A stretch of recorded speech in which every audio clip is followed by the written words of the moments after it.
Olá pessoal, continuando então sobre condicionais ainda, nesse vídeo nós vamos ver um operador chamado de operador ternário, ok? Condicional. Ele tem esse termo, esse nome, operador ternário, porque são utilizados três operandos para a gente realizar atribuir algum valor, por exemplo, a uma variável baseado em uma condição. É uma ideia parecida com o if-else que a gente viu anteriormente. Só que, na verdade, ele vai utilizar aí alguns símbolos ao invés de utilizar o if-else. Então, vamos pegar a seguinte situação. Baseado nesse exemplo que a gente já tinha utilizado no outro vídeo, que eu tenho duas notas, uma função calculando a média, o retorno da média aritmética. Imagina que eu quero descobrir a situação de um aluno, se ele foi aprovado ou não. Eu posso colocar aqui, ó, let situação igual resultado. Se esse resultado for maior ou igual a 6, a gente vai usar esse símbolo de interrogação, colocar aqui a string aprovado. Se não for, a gente vai utilizar o símbolo dois pontos e vamos colocar aqui o resultado reprovado. Então, se vocês observarem, uma ideia muito parecida com if-else, que a gente tem o seguinte: antes da interrogação acontece um teste lógico, igual acontece dentro do parênteses do if, ok? Então, se o resultado for maior ou igual a 6, logo depois da interrogação, essa condição vai ser executada se for verdadeiro, e essa condição vai ser executada se o resultado do teste lógico for falso. Nesse caso, a média é 9 mais 8, 17, dividido por 2, 8,5. 8,5 é maior ou igual a 6, então será atribuído para essa variável o valor aprovado. Nós podemos conferir isso no console. Aprovado, a gente tem aqui o resultado no console. Se a nota aqui, por exemplo, fosse 0, então a gente tem 9 mais 0, 9, dividido por 2, 4,5. Vai acontecer nesse operador ternário o seguinte: 4,5 é maior ou igual a 6? Não, não é. Okay? Se ele não é, então logo depois da interrogação, só é executado o que vier antes dos dois pontos e for verdadeiro. Como isso daqui o resultado for falso, ele vai então ser atribuído o valor reprovado para a variável situação, e a situação foi exibida aqui no log com o valor reprovado. Okay? A gente precisa separar para pensar, ou você já observou, que isso aqui é muito parecido com se eu tivesse feito if resultado maior igual a 6, situação recebe aprovado, else situação recebe reprovado. Exatamente a mesma coisa, ok? Tanto faz isso daqui como isso daqui. Mas então, por que eu não utilizo esse operador ternário ao invés do if-else? Quando a gente tem um código mais conciso, mais curto, é um teste rápido que a gente precisa fazer, esse operador ternário é interessante. Mas quando você tem, às vezes, várias linhas de código para serem inseridas dentro de cada if, ou quando você tem uma sequência grande de ifs e else, é mais interessante você utilizar if e else ao invés do operador ternário, porque fica mais fácil de ler o código. Se você começa a colocar muito código em uma sequência muito grande de operadores ternários, às vezes fica um pouco mais complicado depois de você entender o que você mesmo escreveu, ou até outras pessoas conseguirem entender o que foi feito naquele pedaço, naquele trecho de código. O operador ternário também pode ser utilizado em cadeia, né? Você pode continuar encadeando eles à direita, da mesma forma que a gente já fez exemplo utilizando uma sequência de ifs e else. Então, eu poderia ter feito aqui, por exemplo, if resultado maior ou igual a 6, aprovado. Eu poderia ter colocado aqui o texto com média, só que aqui eu vou usar aquele outro esquema de concatenação. Vou copiar e colar essa parte. jogar isso aqui para baixo, ficar um pouquinho mais fácil de ler. Aqui eu posso colocar em recuperação e aqui eu posso colocar reprovado. Porque aqui eu tenho que fazer mais um teste. Aqui se o resultado for maior ou igual a 6. Aqui se o resultado for maior ou igual a 4. E aqui continua da mesma forma que nós fizemos anteriormente. Pode ser interessante colocar isso aqui entre parênteses. Observe, pessoal, que aqui a gente também tem uma situação similar à que a gente fez anteriormente. Se o resultado for maior ou igual a 6, aprovado com a média que a pessoa obteve. Se o resultado for aqui, observa que é uma sequência. Se o resultado for maior ou igual a 6, então faz isso. Se não, ele vai testar novamente. Se o resultado é maior ou igual a 4, então ele vai apresentar no log esse texto aqui. No log não, ele vai inserir nesta variável a situação essa string. Se não, ele vai inserir essa última string. Okay? Isso aqui é exatamente a mesma coisa que eu tivesse feito isso daqui. Vai aqui. Isso aqui a gente ia inserir mais um if e a gente ia testar mais uma condição, que é essa daqui. Tanto faz se quiser colocar um espaço depois do if, que entre o if e o parênteses, onde a gente faz o teste lógico. Inclusive fica até melhor para ler o código, né? E testa a concatenação. Vai aqui. E por último, a gente tem esse else aqui. Primeiro eu vou imprimir usando o operador, exibir, né, o resultado utilizando o operador ternário e depois usando sequências de ifs e else. Então aqui o resultado é exatamente a mesma coisa. Esse primeiro resultado aqui no log é deste log aqui. E o segundo resultado é esse aqui. Observe que tanto faz fazer uma sequência de operadores ternários ou fazer uma sequência de if, else e assim por diante. Ainda sobre condicionais, pessoal, existe uma outra situação, um outro tipo de condição que nós utilizamos em JavaScript, chamado switch. Vamos iniciar o nosso evento aqui declarando uma variável chamada opção. Vou colocar inicial aqui o valor 2, depois a gente pode alterar. Mas imagine o seguinte, pessoal, que existe uma certa lista de opções, ou você tem o cliente está visitando um site, ele tem diferentes opções de entrega de um produto ou de uma mercadoria. Ele pode escolher lá utilizando a opção de entrega em 10 dias úteis, 3 dias úteis, 1 dia útil ou algo do tipo. Ele precisa escolher uma delas e de acordo com a escolha desse cliente, vai ser apresentado um resultado para ele na tela. Esse resultado pode ser a impressão ou exibição de uma mensagem, ou simplesmente pode ser enviado aí um comando para execução de qualquer outra ação ou tarefa que a gente achar interessante no nosso código. No nosso exemplo, a gente vai apresentar apenas uma mensagem. Então, a gente pode fazer da seguinte forma. Switch, que é a palavra reservada utilizada para fazer esse tipo de condição, abre parênteses, muito parecido com o que a gente já viu até agora de if e else, mas no caso aqui estou usando só o switch. Dentro do parênteses, é sempre utilizado um número inteiro ou uma string para fazer uma comparação de igualdade.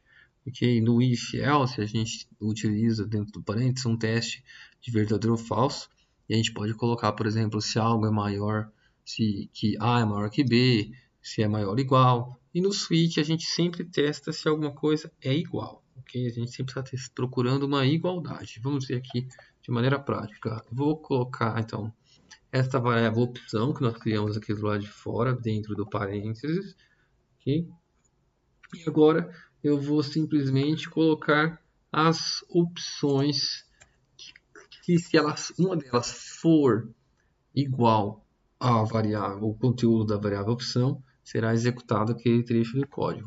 Então vamos pegar palavra reservada case significa a mesma coisa que caso este valor 1 for igual ao valor, o conteúdo da variável opção, vai ser executado este pedaço do código. Então eu posso colocar qualquer coisa aqui, mas nesse caso eu vou pedir para exibir na tela a seguinte mensagem: entrega tipo econômica em até 10. E logo após eu vou colocar uma palavra reservada chamada break, já explico sobre isso. Eu vou copiar e colar esse trecho aqui e duas vezes, colocar aqui a opção 2, aqui a opção 3 e por último a opção default. Aqui vai ficar a opção de entrega inválida. Aqui eu vou só mudar os dias. Esse aqui entrega em 3 dias úteis. Esse daqui em 1 dia útil. Essa aqui eu vou chamar de entrega normal. Essa daqui entrega expressa. Aqui embaixo, por enquanto não vou colocar nenhum código. Salvar e ver o resultado. Observe que foi apresentado aqui no nosso console entrega do tipo normal em até 3 dias úteis. Vamos entender então o que está acontecendo com este código utilizando o condicional switch. O usuário escolheu uma opção 2. Okay? Então, esta variável ela pegou o valor inteiro 2. Quando entrou dentro do switch, esse é o valor que a variável está contendo, 2. E no primeiro momento vai ser analisado o primeiro caso. Então a gente pode traduzir literalmente o case 1 aqui para caso 1.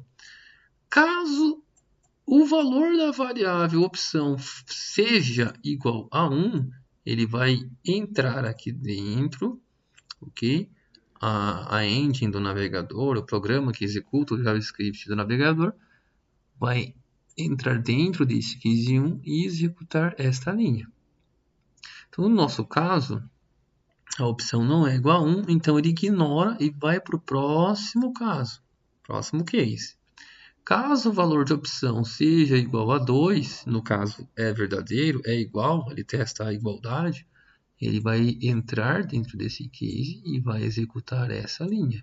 Por isso apareceu aqui entrega do tipo normal em até 3 dias úteis. Se nós não colocarmos essa palavra reservada aqui, break, que significa uma interrupção, uma quebra, quero que pare por aqui, ele continuaria executando as demais linhas, sem testar, ok? Quando ele entra dentro de um case, ele para de fazer os testes, verificar se a opção é igual. Então, quando ele entrou dentro do caso 2, ele executou essa linha, e se não encontrar esse break, ele continuaria executando as demais linhas, os demais cases, na verdade, ok? Então, nesse caso, ele executou o console.log. Quando deu o break, ele sai de dentro do switch. Vem parar aqui logo após a chave que fecha o switch. Se eu tivesse qualquer outro comando aqui, qualquer outra instrução ou declaração em JavaScript, por exemplo, se eu tivesse escrito aqui final, logo após a execução do switch. A gente já vê então que logo depois que ele executou essa entrega do tipo normal, ele executou essa linha aqui com a entrega do tipo normal, ele saiu de dentro do switch e já executou essa linha. Agora vamos testar se nós tirássemos esse break. Se eu tiro esse break e salvo, olha o que aconteceu. Ele executou essa linha do caso 2, e imprimiu, entrega do tipo normal até 3 dias úteis. Como ele não encontrou um break, ele executou o próximo caso, o caso 3. Ele executou essa linha. Como ele encontrou um break, ele saiu de dentro do switch e executou essa linha logo após a execução do switch. Se eu tivesse tirado esse break também, veja o que acontece. A opção é 2, ele testou. 2 é igual a 1? Não. Ele pulou e veio para o caso 2. 2 é igual a 2? Sim, ele executou essa linha. Como ele não encontrou um break, ele não testa os demais casos, ele sai executando o restante. Executou essa linha, apareceu aqui, depois ele executou essa linha, apareceu aqui, e depois executou esta linha. e apareceu o resultado aqui no console. Por isso que a gente coloca esses breaks para forçar e sair de dentro de um switch logo depois que algum caso for executado. O código que está dentro de algum caso for executado. E para que serve esse default? A tradução literal de default aqui é um valor padrão. Se nenhum dos casos for igual à opção que o usuário escolheu, ele vai executar o código default. Okay? Então, por exemplo, digamos que a pessoa escolheu a opção 5. A opção 5 vai ser testado. Ó. 5 é igual a 1? Não, ele passa para o próximo caso. 5 é igual a 2? Não, ele passa para o próximo caso. 5 é igual a 3? Também não, ele passa para o próximo caso. Não existe mais casos para ser testado, então ele vai executar esse default. Então, por isso que ele apareceu aqui, opção de entrega inválida. Saiu do switch e executou a próxima linha de código que vem após o switch. Observe que esse condicional do switch ele é bem interessante, ele lembra uma sequência também de ifs e else, mas lembrando que ele testa só a igualdade. E também se você tiver uma quantidade de código muito grande para colocar dentro de cada caso, pode ser que às vezes fique um pouco confuso a leitura, mas é uma excelente opção para a gente utilizar quando a gente tem uma série de escolhas a serem realizadas e eu quero testar se foi escolhida uma daquelas opções. Aqui eu fiz uma utilização utilizando um inteiro, mas a gente pode utilizar uma string também. Então, eu vou copiar exatamente tudo que nós já fizemos aqui. No lugar de 5, eu vou escolher uma string chamada econômica. Aqui, em vez de colocar 1, eu coloco econômica. Aqui, em vez de colocar 2, eu coloco normal. Em vez de colocar 3, eu coloco expressa e o padrão. Agora veja aqui, vou executar. Vou comentar isso aqui só para a gente não precisar executar ele novamente.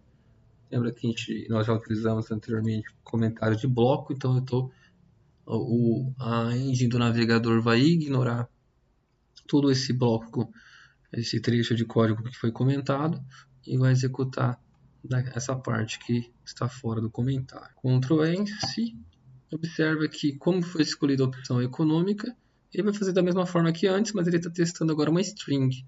A opção aqui dentro, o valor econômico é igual a esse, executou, encontrou um break, saiu do switch e executou essa linha.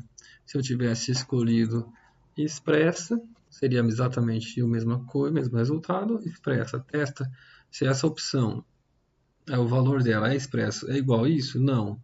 Pula para o próximo caso, é igual a isso? Não. Pula para o próximo caso, é igual a isso? Sim. Executa.